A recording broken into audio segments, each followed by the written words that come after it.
আসসালামু আলাইকুম রহমতুল্লাহ। সম্মানিত ভিউয়ার্স, আজকে আমরা আলোচনা করব দাঁত তোলার পরে করণীয়।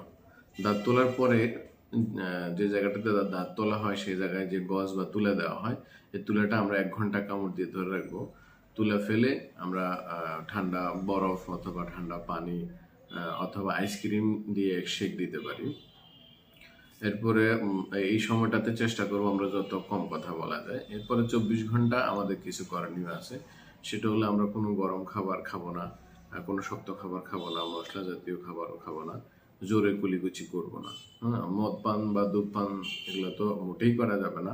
এটাতে দেখা যাচ্ছে যে হিলিং প্রসিডিউরটা অনেক ডিলে হয় এবং পর্যাপ্ত পরিমাণে বিশ্রাম নিতে হবে আমাদেরকে। পরিশ্রমের কোনো কাজ করা যাবে না।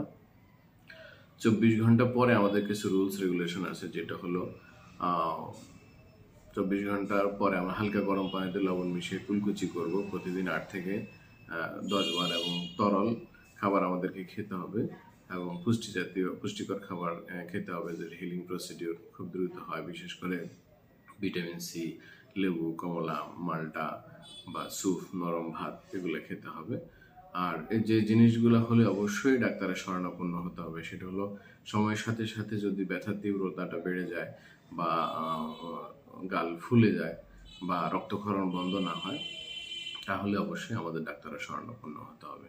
ধন্যবাদ। আসসালামু আলাইকুম।